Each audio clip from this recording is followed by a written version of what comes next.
உன் விழிகளின் பால் ஒளி சுடர்கிறது, அதை மறைக்க யாரும் முயல முடியாது.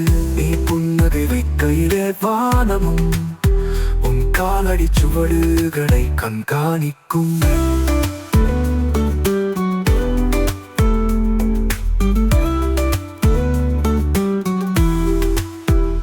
விழிகளின் பால் ஒளி சுடர்கிறது, அதை மறைக்க யாரும் முயல முடியாது. நீ புன்னகை. Hello friends, welcome to Raj channel channel. So இன்றைக்கி நம்ம பார்க்க போகிறது என்னென்னா சாம்பார், முள்ளங்கி சாம்பார் எப்படி பண்ண போகிறதுன்றது நம்ம வீடியோவில் பார்க்க போகிறோம். ஸோ அதுக்கான தேவையான இன்க்ரீடியன்ட்ஸ் என்னென்னு நான் ஒன்று சொல்கிறேன். ஸோ ஃபஸ்ட்டு வந்து ஒரு 3 pieces ஆஃப் முள்ளங்கி, அதுக்கப்புறம் வந்து கொரியாண்டர் லீஃபு, அதுக்கப்புறம் வந்து கறி leaf, 3 tomato, onion 2 onion,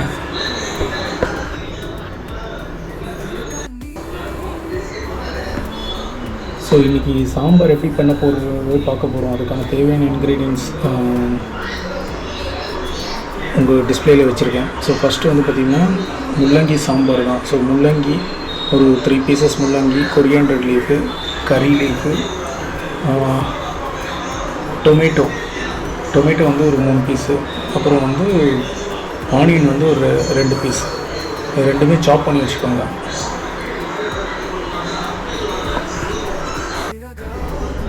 so இந்த ஃபஸ்ட்டு ஸ்டெப்பு பார்த்திங்கன்னா துவரம்பருப்பு வந்து நம்ம நல்லா வாட்டரில் வாஷ் பண்ணிவிட்டு கரெக்டாக வந்து ஒரு கப்பு அளவுக்கு துவரம்பருப்பு வந்துட்டு குக்கரில் வந்துட்டு பாயில் பண்ணுறதுக்கு முன்னாடி அது கூட வந்து 2 சாப்டு ஆனியனு, தக்காளி வந்து பெருசாக இருந்தால் ஒன்று போடுங்க, இல்லைன்னா வந்து சின்னதாக இருந்ததுன்னா 2 சாப் பண்ணி போட்டுருங்க. போட்டுட்டு ஆயில் வந்துட்டு 1 டீஸ்பூன் ஆயில்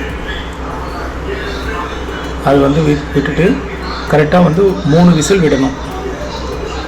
அந்த பருப்பு வந்து அப்போ தான் வந்து உங்களுக்கு நல்லா பாயில் ஆகும். அதனால் 3 விசில் விடுங்க. இது குக்கர் வந்து 3 விசில் விட்ட பாருங்க. இதுமாரி நீங்கள் வந்து மத்து இருந்ததுன்னா மத்து வச்சு கடைஞ்சிக்கோங்க. நல்லா கடைஞ்சால் தான் உங்களுக்கு அந்த சாம்பார் வந்து டேஸ்ட்டு நல்லாயிருக்கும். அது கூடயே வந்து டேமரின் வாட்டர், புளி தண்ணியை வந்து மிக்ஸ் பண்ணிக்கோங்க. ஸோ அந்த டேமரின் வாட்டரும் மிக்ஸ் பண்ணிவிட்டு நல்லா மிக்ஸ் பண்ணிவிடுங்க. மிக்ஸ் பண்ணால் தான் உங்களுக்கு டேஸ்ட் நல்லாயிருக்கும். ஸோ அந்த புளி தண்ணின்னு சொல்லுவாங்க, அது வந்து உங்களுக்கு எப்படி நல்லா உங்களுக்கு உங்கள் டேஸ்ட்டுக்கு ஏற்ற மாதிரி நீங்கள் வந்து மிக்ஸ் பண்ணிக்கோங்க, ஆட் பண்ணிக்கோங்க, புளி ஆட் பண்ணிக்கோங்க.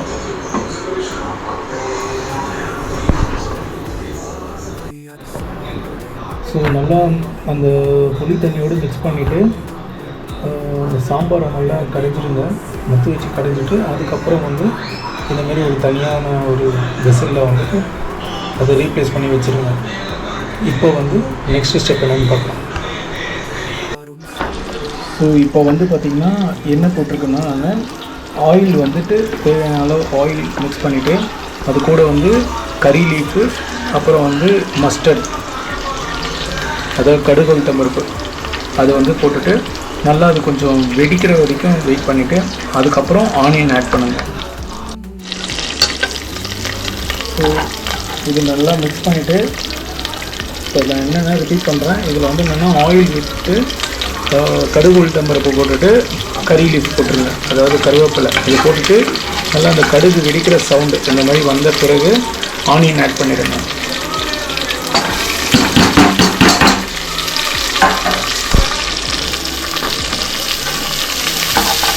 நல்லா ஆனியன் கொஞ்சம் ஃப்ரை பண்ணிக்கோங்க.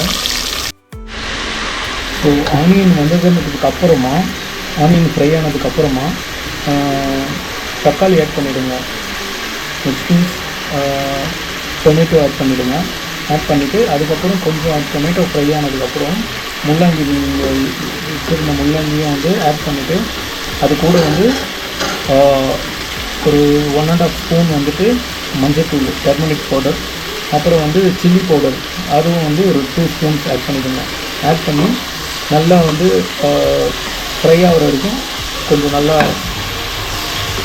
ஃப்ரை பண்ணி விடுங்க. வந்து பார்த்திங்கன்னா ஒரு சில பேருக்கு வந்து கீ வந்து பிடிக்கும் டேஸ்ட்டு. ஸோ கீ பிடிச்சதுன்னா நீங்கள் கீ லைட்டாக ஆட் பண்ணுங்கள். கீ பிடிக்கலனா நீங்கள் ஸ்கிப் பண்ணிடலாம், ஒன்றும் ப்ராப்ளம் இல்லை. ஸோ நான் லைட்டாக வந்து ஒரு 2 ஸ்பூன் வந்து கீ ஆட் பண்ணியிருக்கேன், அதாவது நெய் ஆட் பண்ணியிருக்கேன். நெய் ஆட் பண்ணிவிட்டு நல்லா ஃப்ரை பண்ணிக்கோங்க. நல்லா ஃப்ரை ஆனதுக்கப்புறம் நம்ம இப்போ வந்து என்ன பார்த்திங்கன்னா அந்த குக்கரில் வந்து பாயில் பண்ண அந்த இது இருக்கு இல்லைங்களா, டால், அதை வந்து நம்ம மிக்ஸ் பண்ணணும். இதில் ஜஸ்ட்டு என்ன ஆட் பண்ணியிருக்கோம்னா, நான் ஆஸ் யூஷுவல் சொன்ன மாதிரி அந்த டால் நம்ம ஆல்ரெடி வந்து குக்கரில் 3 விசில் விட்டு அந்த பருப்பு இருக்கு இல்லைங்களா, அதை வந்து இதோட ஆட் பண்ணிடணும்.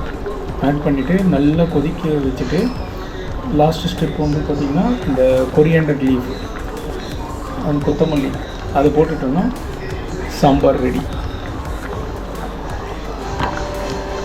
ஸோ இந்த மாதிரி இன்ட்ரெஸ்டிங் வீடியோஸ் வந்துட்டு நான் முடிஞ்ச அளவுக்கு எவ்வளோ ஃபாஸ்ட்டாக வந்து உங்களுக்கு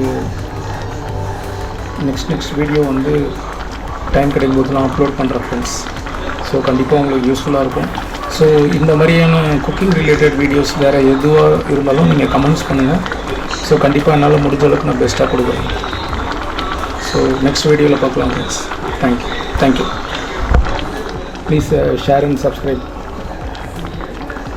தேங்க்யூ ஃபார் வாட்சிங். ஸோ கொத்தமல்லியும் வந்துட்டு ஃபைனலாக வந்து பாயில் ஆனதுக்கப்புறம் நான் ஆட் பண்ணிட்டேன்.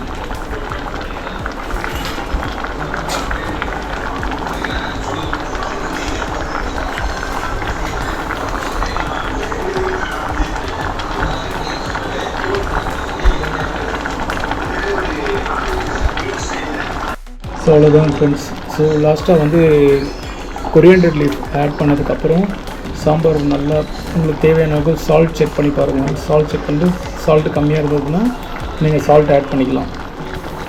அவ்வளோதான் ஃப்ரெண்ட்ஸ். ரொம்ப ஈஸி வே தான் சாம்பார் வைக்கிறது.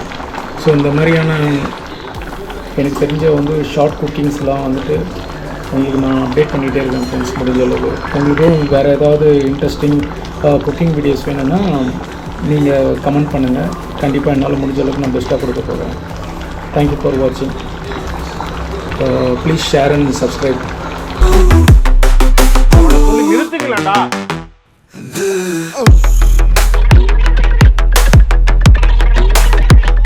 நம்ம யாரும் போறதில்ல, யார் தும்புக்கும் போறதில்ல. நம்ம உண்டு, நம்ம சோழி உண்டுன்னு போய்